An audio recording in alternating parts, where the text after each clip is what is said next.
अथ श्रीगणेशकवचं गौरी उवाच। एषोऽति चपलो दैत्यान् बाल्येऽपि नाशयत्यहो। अग्रे किं कर्म कर्तेति न जाने मुनिसत्तमा। दैत्या नानाविधा दुष्टाः साधु देवद्रोहखलाः। अतोऽस्य कण्ठे किञ्चित् त्वं रक्षार्थं बद्धुमर्हसि। ऋषि उवाच। ध्याये सिंहगतं विनायकममुं दिग्बाहुमाद्यं युगे। त्रेतायां तु मयूरवाहनममुं षड्बाहुकं सिद्धिदं। द्वापरे तु गजाननं युगभुजं रक्ताङ्गरागं विभुं। तुर्ये तु द्विभुजं सिताङ्गरुचिरं सर्वार्थदं सर्वदा। विनायकः शिखां पातो परमात्मा परात्परः। अतिसुन्दरकायस्तो मस्तकं सुमहोत्कटः। ललाटं कश्यपः पातो भ्रूयुगं तु महोदरः। नयने भालचन्द्रस्तो गजास्यस्तवोष्ठपल्लवौ। जिह्वां पातु गणाक्रीडाश्चिबुकं गिरिजासुतः। पादं विनायकः पातो दन्तान् रक्षतु दुर्मुखः।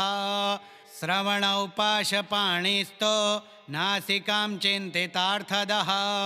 गणेशस्तु मुखं कण्ठं पातु देवो गणञ्जः। स्कन्धौ पातु गजस्कन्धः स्तनौ विघ्नविनाशनः। हृदयं गणनाथस्तो हेरम्बो जठरं महान्। धराधरः पातु पार्श्वौ पृष्ठं विघ्नहरः शुभः।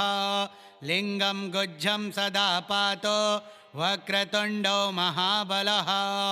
गणाक्रीडो जानुजङ्घी ऊरो मङ्गलमूर्तिमान्। एकदन्तो महाबुद्धिः पादौ गुल्फौ सदावतो। क्षिप्रप्रसादनौ बाहो पाणी आशाप्रपूरकः। अङ्गुलीश्च नखान् पातो पद्महस्तोरिनाशनः। सर्वाङ्गानि मयूरेशो विश्वव्यापी सदावतो। अनुक्तमपि अस्थानं धूम्रकेतुः सदावतो। आमोदस्त्वग्रतः पातो प्रमोदः पृष्ठतोऽवतो। प्राच्यां रक्षतु बुद्धीश आग्नेय्यां सिद्धिदायकः। दक्षिणस्याम् उमापुत्रो नैऋत्यां तु गणेश्वरः। प्रतीच्यां विघ्नहर्ताव्यात् वायव्यां गजकर्णकः। कौबेर्यां निधिपः पायात् ईशान्यामीशनन्दनः। दिवो व्यादेलनन्दस्तो रात्रौ सन्ध्यासु विघ्नहृत्। राक्षसासुरवेताल ग्रहभूतपिशाचतः। पाशाङ्कुशधरः पातो रजः सत्त्वतमः स्मृतिः। ज्ञानं धर्मं च लक्ष्मीं च लज्जां कीर्तिं तथा कुलं। वपुर्धनं च धान्यश्च ग्रहदारान् सुतान् सखीन्। सर्वायुधधरः पौत्रान् मयूरेशो वताः सदा। कपिलो जाबिकं पातो गजास्रवान् विकटोऽवतो। भोर्जपत्रे लिखित्वेदं यः कण्ठे धारये सुधीः। न भयं जायते तस्य यक्षरक्षः पिशाचतः। त्रिसन्ध्यं जपते यस्तो वज्रसारतनुर्भवेत्। यात्राकाले पठेद्यस्तो निर्विघ्नेन फलं लभेत्। युद्धकाले पठेद्यस्तो विजयं चाप्नुयात् ध्रुवम्। मारणोच्चाटनाकर्षस्तम्भमोहनकर्मणि सप्तवारं जपेदेतत् दिननामेकविंशतिं। तत्तत्फलमवाप्नोति साधको नात्र संशयः। एकविंशतिवारं च पठेत् तावद्दिनानि यः। कारागृहगतं सद्यो राज्ञावध्यं च मोचयेत्। राजदर्शनवेलायां पठेदेतत्त्रिवारतः। स राजानं वशं नीत्वा प्रकृतिश्च सभां जयेत्।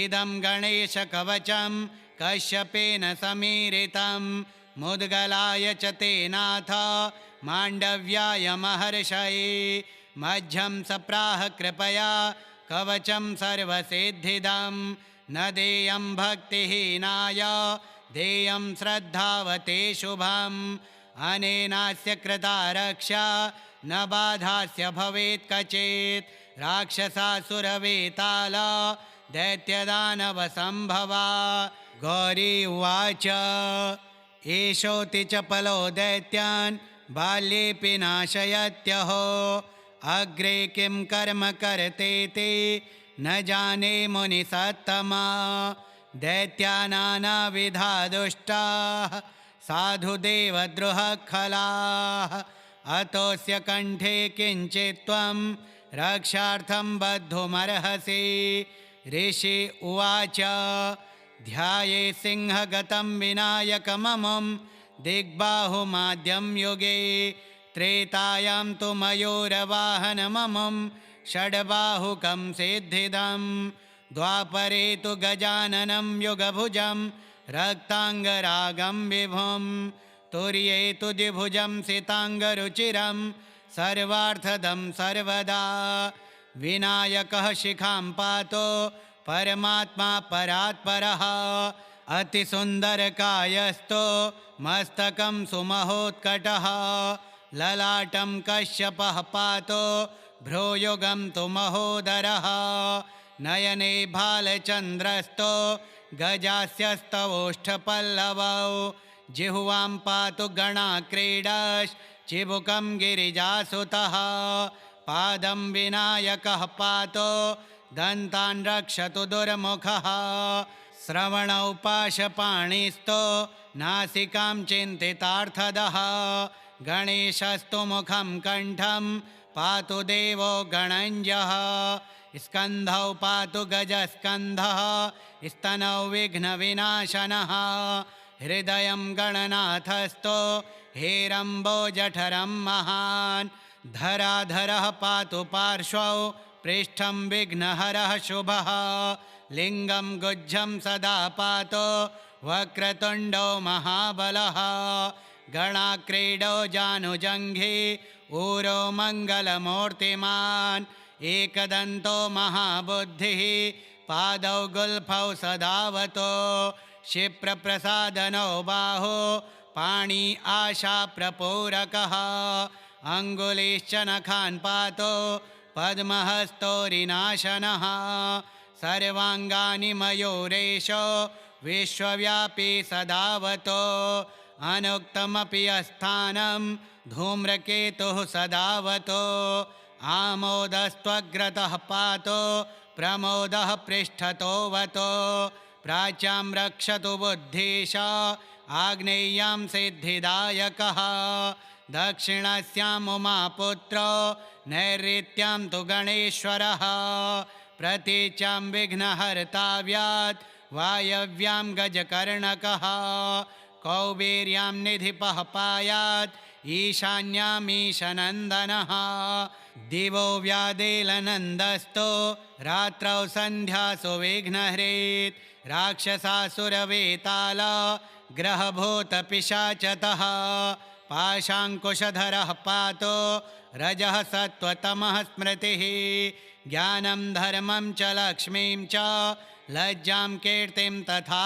कुलं वपुर्धनं च धान्यश्च ग्रहदारान् सुतान् सखीन् सर्वायुधधरः पौत्रान् मयूरेशोऽवताः सदा कपिलो जाबिकं पातो गजास्रवान् विकटोऽवतो भोर्जपत्रे लिखित्वेदं यः कण्ठे धारये सुधीः न भयं जायते तस्य यक्षरक्षः पिशाचतः त्रिसन्ध्यं जपते यस्तो वज्रसारतनुर्भवेत् यात्राकाले पठेद्यस्तो निर्विघ्नेन फलं लभेत् युद्धकाले पठेद्यस्तो विजयं चाप्नुयात् ध्रुवम् मारणोच्चाटनाकर्षस्तम्भमोहनकर्मणि सप्तवारं जपेदेतत् दिननामेकविंशतिं तत्तत्फलमवाप्नोति साधको नात्र संशयः। एकविंशतिवारं च पठेत् तावद्दिनानि यः कारागृहगतं सद्यो राज्ञावध्यं च मोचयेत्। राजदर्शनवेलायां पठेदेतत्त्रिवारतः स राजानं वशं नीत्वा प्रकृतिश्च सभां जयेत्। इदं गणेशकवचं कश्यपेन समीरितं मुद्गलाय च तेनाथ माण्डव्याय महर्षये। मह्यं सप्राह कृपया कवचं सर्वसिद्धिदं न देयं भक्तिहीनाय देयं श्रद्धावते शुभम्। अनेनास्य कृता रक्षा न बाधास्य भवेत् कचित्। राक्षसासुरवेताल दैत्यदानवसम्भवा। गौरी उवाच एषोऽति चपलो दैत्यान् बाल्येऽपि नाशयत्यहो। अग्रे किं कर्म कर्तेति न जाने मुनिसत्तमा। दैत्या नानाविधा दुष्टाः साधुदेवद्रुहखलाः। अतोऽस्य कण्ठे किञ्चित् त्वं रक्षार्थं बद्धुमर्हसि। ऋषि उवाच ध्याये सिंहगतं विनायकममुं दिग्बाहुमाद्यं युगे। त्रेतायां तु मयूरवाहनममुं षड्बाहुकं सिद्धिदं। द्वापरे तु गजाननं युगभुजं रक्ताङ्गरागं विभुं। तुर्ये तु द्विभुजं सिताङ्गरुचिरं सर्वार्थदं सर्वदा। विनायकः शिखां पातो परमात्मा परात्परः। अतिसुन्दरकायस्तो मस्तकं सुमहोत्कटः। ललाटं कश्यपः पातो भ्रूयुगं तु महोदरः। नयने भालचन्द्रस्तो गजास्यस्तवोष्ठपल्लवौ। जिह्वां पातु गणाक्रीडाश्चिबुकं गिरिजासुतः। पादं विनायकः पातो दन्तान् रक्षतु दुर्मुखः। श्रवणौ पाशपाणिस्तो नासिकां चिन्तितार्थदः। गणेशस्तु मुखं कण्ठं पातु देवो गणञ्जः। स्कन्धौ पातु गजस्कन्धः स्तनौ विघ्नविनाशनः। हृदयं गणनाथस्थो हेरम्बोजठरं महान्। धराधरः पातु पार्श्वौ पृष्ठं विघ्नहरः शुभः। लिङ्गं गुज्जं सदा पातो वक्रतुण्डो महाबलः। गणाक्रीडो जानुजङ्घी ऊरो मङ्गलमूर्तिमान्। एकदन्तो महाबुद्धिः पादौ गुल्फौ सदावतो। क्षिप्रप्रसादनौ बाहो पाणी आशाप्रपूरकः। अङ्गुलीश्च नखान् पातो पद्महस्तोरिनाशनः। सर्वाङ्गानि मयूरेशो विश्वव्यापी सदावतो। अनुक्तमपि यस्थानं धूम्रकेतुः सदावतो। आमोदस्त्वग्रतः पातो प्रमोदः पृष्ठतोऽवतो। प्राच्यां रक्षतु बुद्धीश आग्नेय्यां सिद्धिदायकः। दक्षिणस्याम् उमापुत्रो नैऋत्यां तु गणेश्वरः। प्रतीच्यां विघ्नहर्ताव्यात् वायव्यां गजकर्णकः। कौबेर्यां निधिपः पायात् ईशान्यामीशनन्दनः। दिवो व्यादेलनन्दस्तो रात्रौ सन्ध्यासु विघ्नहृत्। राक्षसासुरवेताल ग्रहभूतपिशाचतः। पाशाङ्कुशधरः पातो रजः सत्त्वतमः स्मृतिः। ज्ञानं धर्मं च लक्ष्मीं च लज्जां कीर्तिं तथा कुलं। वपुर्धनं च धान्यश्च ग्रहदारान् सुतान् सखीन्। सर्वायुधधरः पौत्रान् मयूरेशो वताः सदा।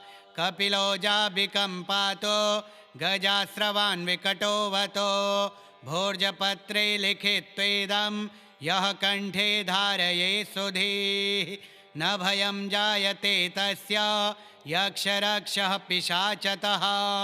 त्रिसन्ध्यं जपते यस्तो वज्रसारतनुर्भवेत् यात्राकाले पठेद्यस्तो निर्विघ्नेन फलं लभेत् युद्धकाले पठेद्यस्तो विजयं चाप्नुयात् ध्रुवं मारणोच्चाटनाकर्षस्तम्भमोहनकर्मणि सप्तवारं जपेदेतत् दिननामेकविंशतिं तत्तत्फलमवाप्नोति साधको नात्र संशयः एकविंशतिवारं च पठेत्तावद्दिनानि यः कारागृहगतं सद्यो राज्ञावध्यं च मोचयेत् राजदर्शनवेलायां पठेदेतत्त्रिवारतः स राजानं वशं नीत्वा प्रकृतिश्च सभां जयेत् इदं गणेशकवचं कश्यपेन समीरितं मुद्गलाय च तेनाथ माण्डव्याय महर्षये मध्यं सप्राह कृपया कवचं सर्वसिद्धिदं न देयं भक्तिहीनाय देयं श्रद्धावते शुभम् अनेनास्य कृता रक्षा न बाधास्य भवेत् कचित् राक्षसासुरवेताल दैत्यदानवसम्भवा गौरी उवाच एषोऽति चपलो दैत्यान् बाल्येऽपि नाशयत्यहो अग्रे किं कर्म कर्तेति न जाने मुनिसत्तमा दैत्या नानाविधा दुष्टाः साधुदेवद्रुहखलाः अतोऽस्य कण्ठे किञ्चित् त्वं रक्षार्थं बद्धुमर्हसि ऋषि उवाच ध्याये सिंहगतं विनायकममुं दिग्बाहुमाद्यं युगे त्रेतायां तु मयूरवाहनममुं षड्बाहुकं सिद्धिदं द्वापरे तु गजाननं युगभुजं रक्ताङ्गरागं विभुं तुर्ये तु द्विभुजं सिताङ्गरुचिरं सर्वार्थदं सर्वदा विनायकः शिखां पातो परमात्मा परात्परः अतिसुन्दरकायस्तो मस्तकं सुमहोत्कटः ललाटं कश्यपः पातो भ्रूयुगं तु महोदरः नयने भालचन्द्रस्तो गजास्यस्तवोष्ठपल्लवौ जिह्वां पातु गणाक्रीडाश्चिबुकं गिरिजासुतः पादं विनायकः पातो दन्तान् रक्षतु दुर्मुखः श्रवणौ पाशपाणिस्तो नासिकां चिन्तितार्थदः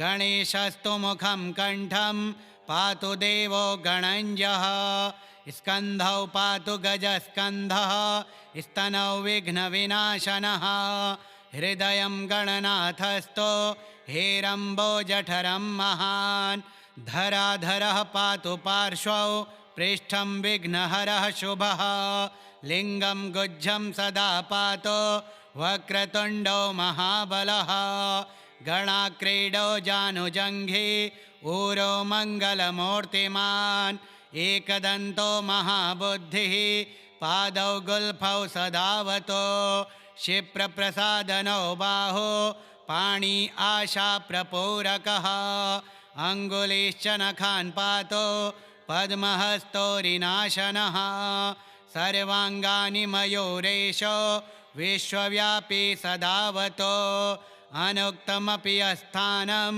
धूम्रकेतुः सदावतो आमोदस्त्वग्रतः पातो प्रमोदः पृष्ठतोऽवतो प्राच्यां रक्षतु बुद्धीश आग्नेय्यां सिद्धिदायकः दक्षिणस्याम् उमापुत्रो नैऋत्यां तु गणेश्वरः प्रतीच्यां विघ्नहर्ताव्यात् वायव्यां गजकर्णकः कौबेर्यां निधिपः पायात् ईशान्यामीशनन्दनः दिवो व्यादेलनन्दस्तो रात्रौ सन्ध्यासु विघ्नहृत् राक्षसासुरवेताल ग्रहभूतपिशाचतः पाशाङ्कुशधरः पातो रजः सत्त्वतमः स्मृतिः ज्ञानं धर्मं च लक्ष्मीं च लज्जां कीर्तिं तथा कुलम् वपुर्धनं च धान्यश्च ग्रहदारान् सुतान् सखीन् सर्वायुधधरः पौत्रान् मयूरेशो वताः सदा कपिलो जाबिकं पातो गजास्रवान् विकटोवतो भोर्जपत्रे लिखित्वेदं यः कण्ठे धारये सुधीः न भयं जायते तस्य यक्षरक्षः पिशाचतः त्रिसन्ध्यं जपते यस्तो वज्रसारतनुर्भवेत् यात्राकाले पठेद्यस्तो निर्विघ्नेन फलं लभेत् युद्धकाले पठेद्यस्तो विजयं चाप्नुयात् ध्रुवं मारणोच्चाटनाकर्षस्तम्भमोहनकर्मणि सप्तवारं जपेदेतत् दिननामेकविंशतिं तत्तत्फलमवाप्नोति साधको नात्र संशयः एकविंशतिवारं च पठेत् तावद्दिनानि यः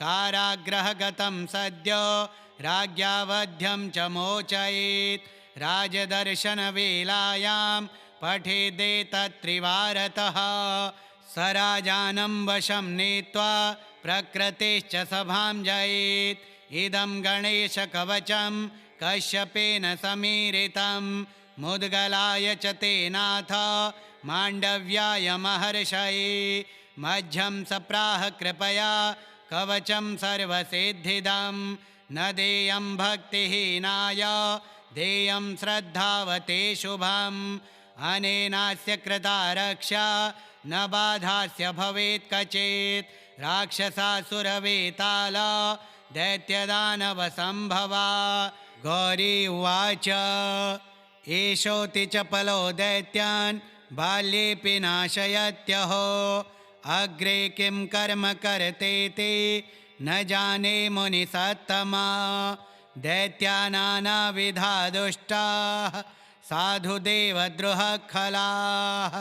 अतोऽस्य कण्ठे किञ्चित् त्वं रक्षार्थं बद्धुमर्हसि ऋषि उवाच ध्याये सिंहगतं विनायकममुं दिग्बाहुमाद्यं युगे त्रेतायां तु मयूरवाहनममुं षड्बाहुकं सिद्धिदं द्वापरे तु गजाननं युगभुजं रक्ताङ्गरागं विभुं तुर्ये तु द्विभुजं सिताङ्गरुचिरं सर्वार्थदं सर्वदा विनायकः शिखां पातो परमात्मा परात्परः अतिसुन्दरकायस्तो मस्तकं सुमहोत्कटः ललाटं कश्यपः पातो भ्रूयुगं तु महोदरः नयने भालचन्द्रस्तो गजास्यस्तवोष्ठपल्लवौ जिह्वां पातु गणाक्रीडाश्चिबुकं गिरिजासुतः पादं विनायकः पातो दन्तान् रक्षतु दुर्मुखः श्रवणौ पाशपाणिस्तो नासिकां चिन्तितार्थदः गणेशस्तु मुखं कण्ठं पातु देवो गणञ्जः स्कन्धौ पातु गजस्कन्धः स्तनौ विघ्नविनाशनः हृदयं गणनाथस्थो हेरम्बोजठरं महान् धराधरः पातु पार्श्वौ पृष्ठं विघ्नहरः शुभः लिङ्गं गुज्जं सदा पातो वक्रतुण्डो महाबलः गणाक्रीडो जानुजङ्घे ऊरो मङ्गलमूर्तिमान् एकदन्तो महाबुद्धिः पादौ गुल्फौ सदावतो क्षिप्रप्रसादनो बाहो पाणी आशाप्रपूरकः अङ्गुलीश्च नखान् पातो पद्महस्तोरिनाशनः सर्वाङ्गानि मयूरेशो विश्वव्यापी सदावतो अनुक्तमपि अस्थानं धूम्रकेतुः सदावतो आमोदस्त्वग्रतः पातो प्रमोदः पृष्ठतोवतो प्राच्यां रक्षतु बुद्धीश आग्नेय्यां सिद्धिदायकः दक्षिणस्याम् उमापुत्रो नैऋत्यां तु गणेश्वरः प्रतीच्यां विघ्नहर्ताव्यात् वायव्यां गजकर्णकः कौबेर्यां निधिपः पायात् ईशान्यामीशनन्दनः दिवो व्यादेलनन्दस्तो रात्रौ सन्ध्यासु विघ्नहृत् राक्षसासुरवेताल ग्रहभूतपिशाचतः पाशाङ्कुशधरः पातो रजः सत्त्वतमः स्मृतिः ज्ञानं धर्मं च लक्ष्मीं च लज्जां कीर्तिं तथा कुलं वपुर्धनं च धान्यश्च ग्रहदारान् सुतान् सखीन् सर्वायुधधरः पौत्रान् मयूरेशोऽवताः सदा कपिलो जाबिकं पातो गजास्रवान् विकटोऽवतो भोर्जपत्रे लिखित्वेदं यः कण्ठे धारये सुधीः न भयं जायते तस्य यक्षरक्षः पिशाचतः त्रिसन्ध्यं जपते यस्तो वज्रसारतनुर्भवेत् यात्राकाले पठेद्यस्तो निर्विघ्नेन फलं लभेत् युद्धकाले पठेद्यस्तो विजयं चाप्नुयात् ध्रुवम् मारणोच्चाटनाकर्षस्तम्भमोहनकर्मणि सप्तवारं जपेदेतत् दिननामेकविंशतिं तत्तत्फलमवाप्नोति साधको नात्र संशयः एकविंशतिवारं च पठेत्तावद्दिनानि यः कारागृहगतं सद्यो राज्ञावध्यं च मोचयेत् राजदर्शनवेलायां पठेदेतत्त्रिवारतः स राजानं वशं नीत्वा प्रकृतिश्च सभां जयेत् इदं गणेशकवचं कश्यपेन समीरितं मुद्गलाय च तेनाथ माण्डव्याय महर्षये मध्यं सप्राह कृपया कवचं सर्वसिद्धिदं न देयं भक्तिहीनाय देयं श्रद्धावते शुभम् अनेनास्य कृता रक्षा न बाधास्य भवेत् कचित् राक्षसासुरवेताल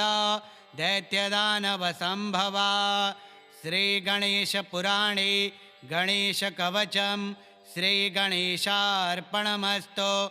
ॐ गं गणपतये नमः। अथ श्री उच्छिष्टगणेशस्तोत्रम्। देव्युवाच नमामि देवं सकलार्थदं तं सुवर्णवर्णं भुजगोपवीतं गजाननं भास्करमेकदन्तं लम्बोदरं वारिभवासनं च केयूरिणं हारकिरीटजुष्टं चतुर्भुजं पाशवराभयानि श्रीणिं च हस्तं गणपं त्रिनेत्रं सचामरस्त्रियुगलेन योक्तं षडक्षरात्मानमनल्पभूषं मुनीश्वरैर्भार्गवपूर्वकैश्च संसेवितं देवमनाथकल्पं रूपं मनोज्ञं शरणं प्रपद्ये वेदान्तवेद्यं जगतामधीशं देवादिवन्द्यं सुकृतैकगम्यं स्तम्भैरमास्यं ननु चन्द्रचूडं विनायकं तं शरणं प्रपद्ये भवाख्यदावानलदह्यमानं भक्तं स्वकीयं परिषिञ्चते यः गण्डस्रुताम्भोभिरनन्यतुल्यं वन्दे गणेशं च तमोरिनेत्रं शिवस्य मौलाभवलोक्य चन्द्रं सुषुण्डया मुग्धतया स्वकीयं भग्नं विषाणं परिभाव्य चित्ते आकृष्टचन्द्रो गणपोऽवतान्नः पितुर्जटाजोटतटे सदैव भागीरथी तत्र कुतूहलेन विहर्तु कामः स महीद्रपुत्र्या निवारितः पातु सदा गजास्यः लम्बोदरो देवकुमारसङ्घैः क्रीडन् कुमारं जितवान् निजेन करेण चोत्तोल्यननर्तरम्यं दन्तावलास्योभयतः सपायात् आगत्य योच्चैर्हरिणाभिपद्मं ददर्श तत्राशुकरेण तच्च उद्धर्तुमिच्छन् विधिवादवाक्यं मुमोच भूत्वा चतुरो गणेशः निरन्तरं संस्कृतदानपट्टे लग्नां तु गुञ्जद्भ्रमरावलीं वै तं श्रोत्रतालैरपसारयन्तं स्मरेद्गजास्यं निजहृत्सरोजे विश्वेशमौलिस्थितजह्नुकन्या जलं गृहीत्वा निजपुष्करेण हरं सलीलं पितरं स्वकीयं प्रपूजयन् हस्तिमुखः सपायात् स्तम्भेरमास्यं घुसृणाङ्गरागं सिन्दूरपूरारुणकान्तकुम्भं कुचन्दनाश्लिष्टकरं गणेशं ध्याये स्वचित्ते सकलेष्टदं तं स भीष्ममातुर्निजपुष्करेण जलं समादाय कुचौ स्वमातुः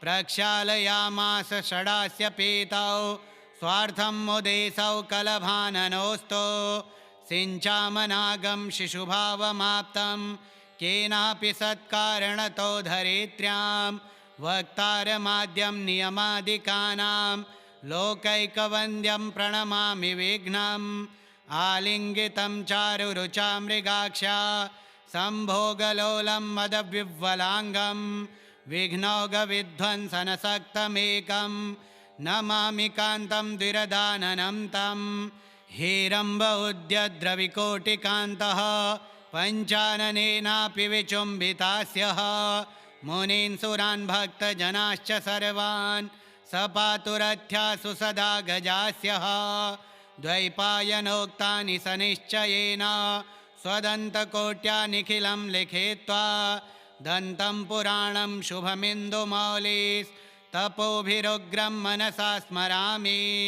क्रीडातटान्ते जलधा विभास्ये वेलाजले लम्बपतिः प्रभीतः विचिन्त्य कस्येति सुरास्तदातं विश्वेश्वरं वाग्भिरभीष्टुवन्ते वाचां निमित्तं सनिमित्तमाद्यं पदं त्रिलोक्यामददस्तु तेनां सर्वैश्च वन्द्यं न च तस्य वन्द्यः स्थाणोः परं रूपमसौ सपायात् इमां स्तुतिं यः पठति भक्त्या समाहितप्रीतिरतीव शुद्धः संसेव्यते चेन्दिरया नितान्तं दारिद्र्यसङ्घं सविदारयेन्नः देव्युवाच नमामि देवं सकलार्थदं तं सुवर्णवर्णं भुजगोपवीतं गजाननं भास्करमेकदन्तं लम्बोदरं वारिभवासनं च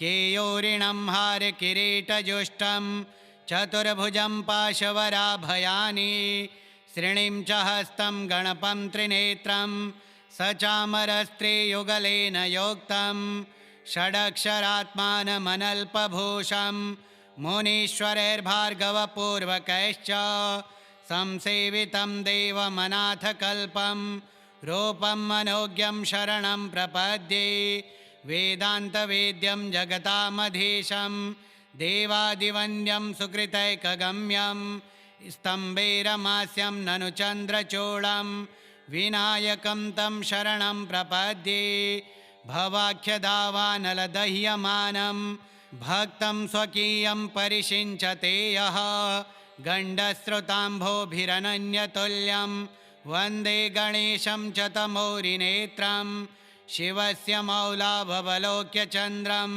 सुषुण्डया मुग्धतया स्वकीयं भग्नं विषाणं परिभाव्य चित्ते आकृष्टचन्द्रो गणपोऽवतान्नः पितुर्जटाजोटतटे सदैव भागीरथी तत्र कुतूहलेन विहर्तु कामः स महीद्रपुत्र्या निवारितः पातु सदा गजास्यः लम्बोदरो देवकुमारसङ्घैः क्रीडन् कुमारं जितवान् निजेन करेण चोत्तोल्यननर्तरम्यं दन्तावलास्योभयतः सपायात् आगत्य योच्चैर्हरिणाभिपद्मं ददर्श तत्राशुकरेण तच्च उद्धर्तुमिच्छन् विधिवादवाक्यं मुमोच भूत्वा चतुरो गणेशः निरन्तरं संस्कृतदानपट्टे लग्नां तु गुञ्जद्भ्रमरावलीं वै तं श्रोत्रतालैरपसारयन्तं स्मरेद्गजास्यं निजहृत्सरोजे विश्वेशमौलिस्थितजह्नुकन्या जलं गृहीत्वा निजपुष्करेण हरं सलीलं पितरं स्वकीयं प्रपूजयन् हस्तिमुखः सपायात् स्तम्भेरमास्यं घुसृणाङ्गरागं सिन्दूरपूरारुणकान्तकुम्भं कुचन्दनाश्लिष्टकरं गणेशं ध्याये स्वचित्ते सकलेष्टदं तं सभीष्ममातुर्निजपुष्करेण जलं समादाय कुचौ स्वमातुः प्रक्षालयामास षडास्य पीतौ स्वार्थं मुदेशौ कलभाननोऽस्तु सिञ्चामनागं शिशुभावमाप्तं केनापि सत्कारणतो धरित्र्यां वक्तारमाद्यं नियमादिकानां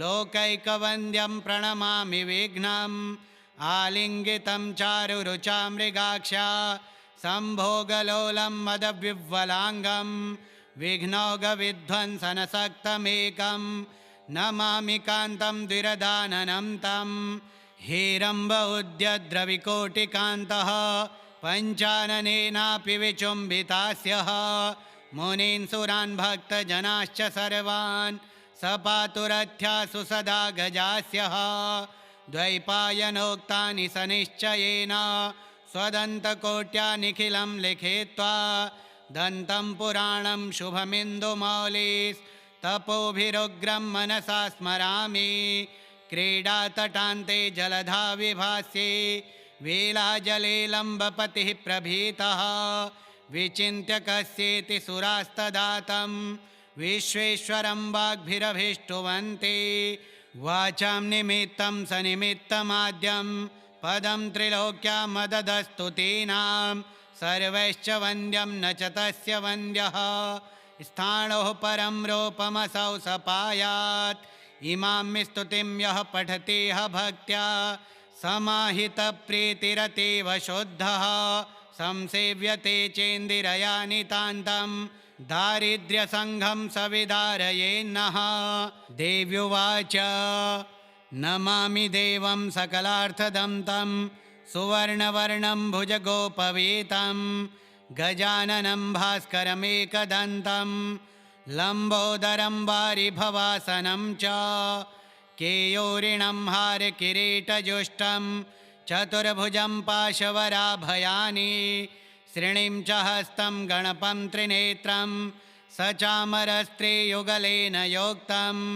षडक्षरात्मानमनल्पभूषं मुनीश्वरैर्भार्गवपूर्वकैश्च संसेवितं देवमनाथकल्पं रूपं मनोज्ञं शरणं प्रपद्ये वेदान्तवेद्यं जगतामधीशं देवादिवन्द्यं सुकृतैकगम्यं स्तम्भेरमास्यं ननु चन्द्रचूडं विनायकं तं शरणं प्रपद्ये भवाख्यदावानलदह्यमानं भक्तं स्वकीयं परिषिञ्चते यः गण्डस्रुताम्भोभिरनन्यतुल्यं वन्दे गणेशं च तमोरिनेत्रं शिवस्य मौलाभवलोक्य चन्द्रं सुषुण्डया मुग्धतया स्वकीयं भग्नं विषाणं परिभाव्य चित्ते आकृष्टचन्द्रो गणपोऽवतान्नः पितुर्जटाजोटतटे सदैव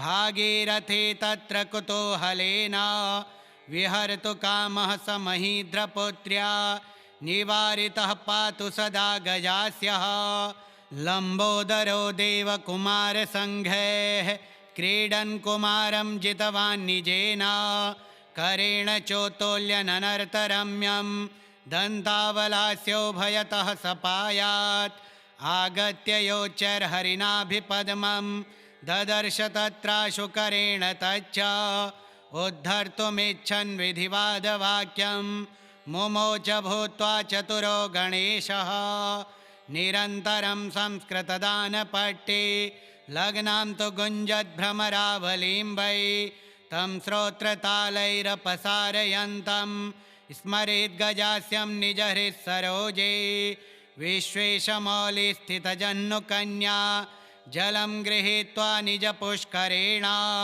हरं सलीलं पितरं स्वकीयं प्रपूजयन् हस्तिमुखः सपायात् स्तम्भेरमास्यं घुसृणाङ्गरागं सिन्दूरपूरारुणकान्तकुम्भं कुचन्दनाश्लिष्टकरं गणेशं ध्याये स्वचित्ते सकलेष्टदं तं सभीष्ममातुर्निजपुष्करेण जलं समादाय कुचौ स्वमातुः प्रक्षालयामास षडास्य पीतौ स्वार्थं मुदेशौ कलभाननोऽस्तु सिञ्चामनागं शिशुभावमाप्तं केनापि सत्कारणतो धरित्र्यां वक्तारमाद्यं नियमादिकानां लोकैकवन्द्यं प्रणमामि विघ्नम् आलिङ्गितं चारुरुचा मृगाक्षा सम्भोगलोलं मदविह्वलाङ्गं विघ्नौघविध्वंसनसक्तमेकं नमामि कान्तं द्विरदाननं तं हेरम्ब उद्यद्रविकोटिकान्तः पञ्चाननेनापि विचुम्बितास्यः मुनीन् सुरान् भक्तजनाश्च सर्वान् सपातुरथ्यासु सदा गजास्यः द्वैपायनोक्तानि सनिश्चयेन स्वदन्तकोट्या निखिलं लिखित्वा दन्तं पुराणं शुभमिन्दुमौलिस्तपोभिरुग्रं मनसा स्मरामि क्रीडातटान्ते जलधा विभास्ये वेलाजले लम्बपतिः प्रभीतः विचिन्त्य कस्येति सुरास्तदातं विश्वेश्वरं वाग्भिरभीष्टुवन्ति वाचां निमित्तं सनिमित्तमाद्यं पदं त्रिलोक्या मददस्तु तेनां सर्वैश्च वन्द्यं न च तस्य वन्द्यः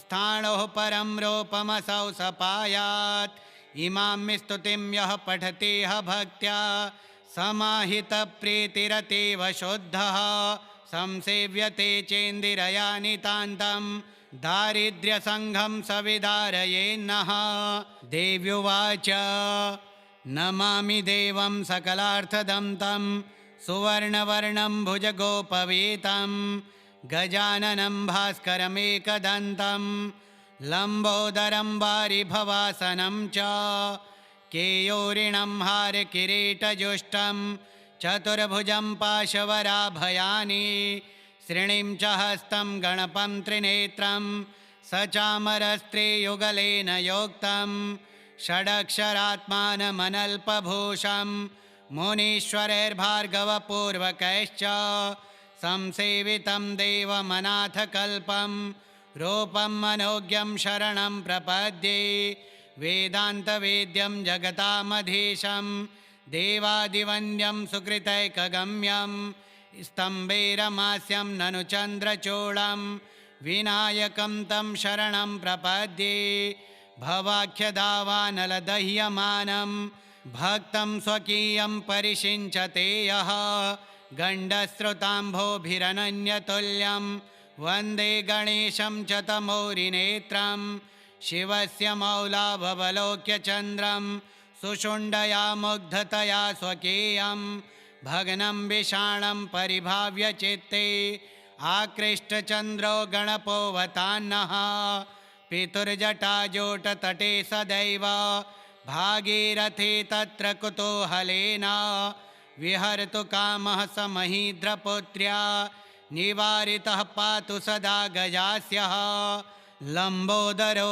देवकुमारसङ्घैः क्रीडन् कुमारं जितवान् निजेन करेण चोत्तोल्यननर्तरम्यं दन्तावलास्योभयतः सपायात् आगत्य योच्चैर्हरिणाभिपद्मं ददर्श तत्राशुकरेण तच्च उद्धर्तुमिच्छन् विधिवादवाक्यं मुमोच भूत्वा चतुरो गणेशः निरन्तरं संस्कृतदानपट्टे लग्नां तु गुञ्जद्भ्रमरावलीं वै तं श्रोत्रतालैरपसारयन्तं स्मरेद्गजास्यं निजहृत्सरोजे विश्वेशमौलिस्थितजह्नुकन्या जलं गृहीत्वा निजपुष्करेण हरं सलीलं पितरं स्वकीयं प्रपूजयन् हस्तिमुखः सपायात् स्तम्भेरमास्यं घुसृणाङ्गरागं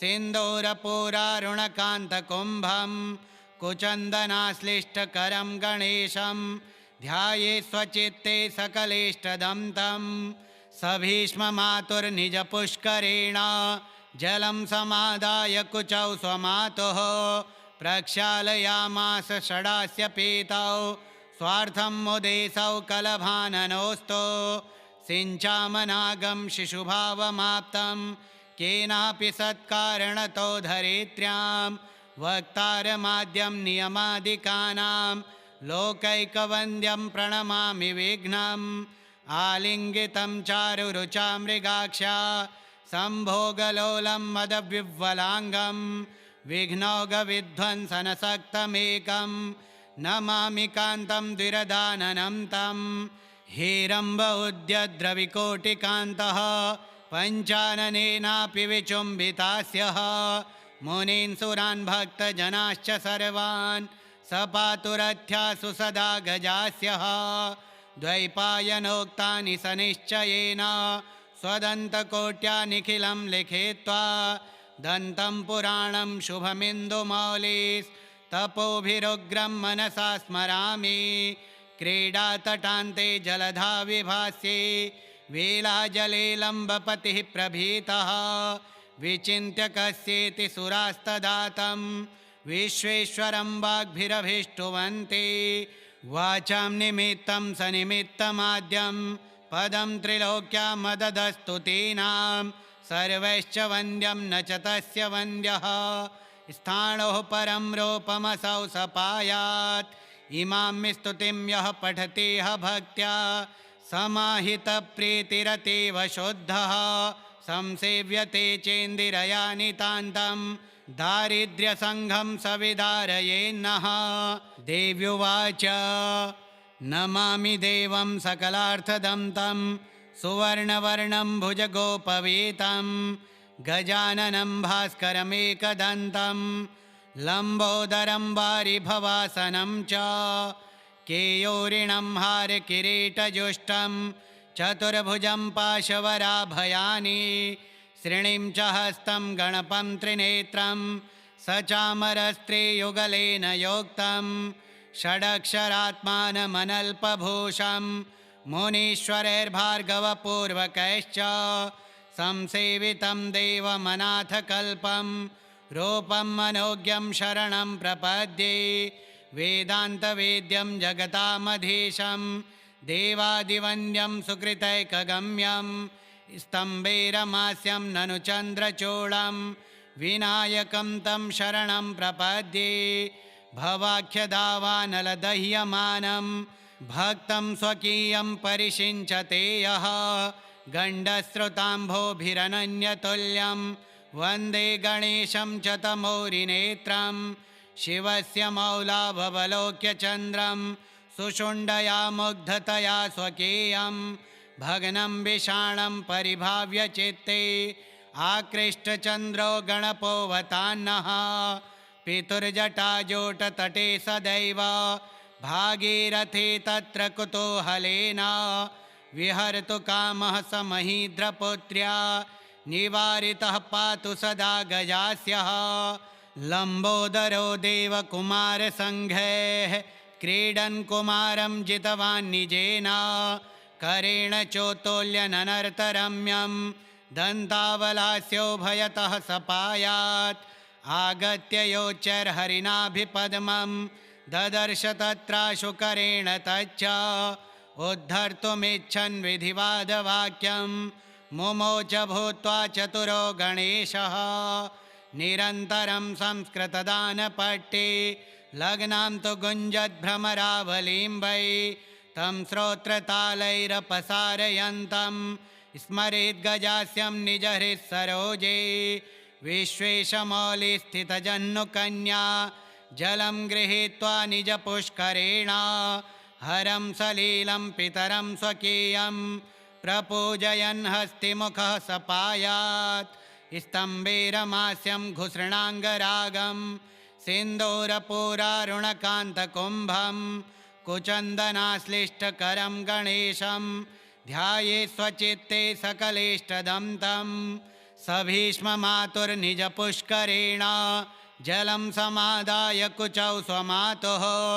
प्रक्षालयामास षडास्य पीतौ स्वार्थं मुदेशौ कलभाननोऽस्तु सिञ्चामनागं शिशुभावमाप्तं केनापि सत्कारणतो धरित्र्यां वक्तारमाद्यं नियमादिकानां लोकैकवन्द्यं प्रणमामि विघ्नम् आलिङ्गितं चारुरुचा मृगाक्षा सम्भोगलोलं मदविह्वलाङ्गं विघ्नौघविध्वंसनसक्तमेकं नमामि कान्तं द्विरदाननं तं हेरम्ब उद्यद्रविकोटिकान्तः पञ्चाननेनापि विचुम्बितास्यः मुनीन् सुरान् भक्तजनाश्च सर्वान् स पातुरथ्यासु सदा गजास्यः द्वैपायनोक्तानि सनिश्चयेन स्वदन्तकोट्या निखिलं लिखित्वा दन्तं पुराणं शुभमिन्दुमौलिस्तपोभिरुग्रं मनसा स्मरामि क्रीडातटान्ते जलधा विभास्ये वेलाजले लम्बपतिः प्रभीतः विचिन्त्य कस्येति सुरास्तदातं विश्वेश्वरं वाग्भिरभीष्टुवन्ते वाचां निमित्तं सनिमित्तमाद्यं पदं त्रिलोक्या मददस्तु तीनां सर्वैश्च वन्द्यं न च तस्य वन्द्यः स्थाणोः परं रूपमसौ सपायात् इमां स्तुतिं यः पठति भक्त्या समाहितप्रीतिरतीव शुद्धः संसेव्यते चेन्दिरया नितान्तं दारिद्र्यसङ्घं सविदारयेन्नः देव्युवाच नमामि देवं सकलार्थदं तं सुवर्णवर्णं भुजगोपवीतं गजाननं भास्करमेकदन्तं लम्बोदरं वारिभवासनं च केयूरिणं हारकिरीटजुष्टं चतुर्भुजं पाशवराभयानि श्रीणिं च हस्तं गणपं त्रिनेत्रं सचामरस्त्रियुगलेन योक्तं षडक्षरात्मानमनल्पभूषं मुनीश्वरैर्भार्गवपूर्वकैश्च संसेवितं देवमनाथकल्पं रूपं मनोज्ञं शरणं प्रपद्ये वेदान्तवेद्यं जगतामधीशं देवादिवन्द्यं सुकृतैकगम्यं स्तम्भैरमास्यं ननु चन्द्रचूडं विनायकं तं शरणं प्रपद्ये भवाख्यदावानलदह्यमानं भक्तं स्वकीयं परिषिञ्चते यः गण्डस्रुताम्भोभिरनन्यतुल्यं वन्दे गणेशं च तमोरिनेत्रं शिवस्य मौलाभवलोक्य चन्द्रं सुषुण्डया मुग्धतया स्वकीयं भग्नं विषाणं परिभाव्य चित्ते आकृष्टचन्द्रो गणपोऽवतान्नः पितुर्जटाजोटतटे सदैव भागीरथी तत्र कुतूहलेन विहर्तु कामः स महीद्रपुत्र्या निवारितः पातु सदा गजास्यः लम्बोदरो देवकुमारसङ्घैः क्रीडन् कुमारं जितवान् निजेन करेण चोत्तोल्यननर्तरम्यं दन्तावलास्योभयतः सपायात् आगत्य योच्चैर्हरिणाभिपद्मं ददर्श तत्राशुकरेण तच्च उद्धर्तुमिच्छन् विधिवादवाक्यं मुमोच भूत्वा चतुरो गणेशः निरन्तरं संस्कृतदानपट्टे लग्नां तु गुञ्जद्भ्रमरावलीं वै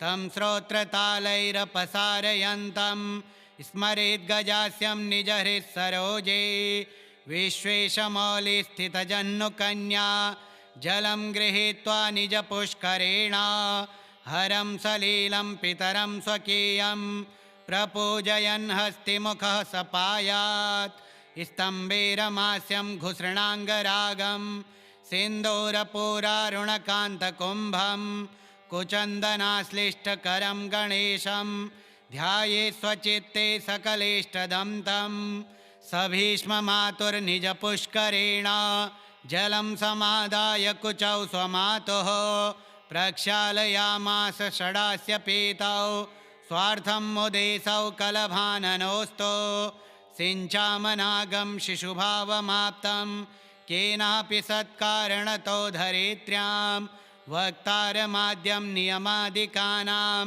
लोकैकवन्द्यं प्रणमामि विघ्नम् आलिङ्गितं चारुरुचा मृगाक्षा सम्भोगलोलं मदविह्वलाङ्गं विघ्नौघविध्वंसनसक्तमेकं नमामि कान्तं द्विरदाननं तं हेरम्ब उद्यद्रविकोटिकान्तः पञ्चाननेनापि विचुम्बितास्यः मुनीन् सुरान् भक्तजनाश्च सर्वान् सपातुरथ्यासु सदा गजास्यः द्वैपायनोक्तानि सनिश्चयेन स्वदन्तकोट्या निखिलं लिखित्वा दन्तं पुराणं शुभमिन्दुमौलिस्तपोभिरुग्रं मनसा स्मरामि क्रीडातटान्ते जलधा विभास्ये वेलाजलेलम्बपतिः प्रभीतः विचिन्त्य कस्येति सुरास्तदातं विश्वेश्वरं वाग्भिरभीष्टुवन्ते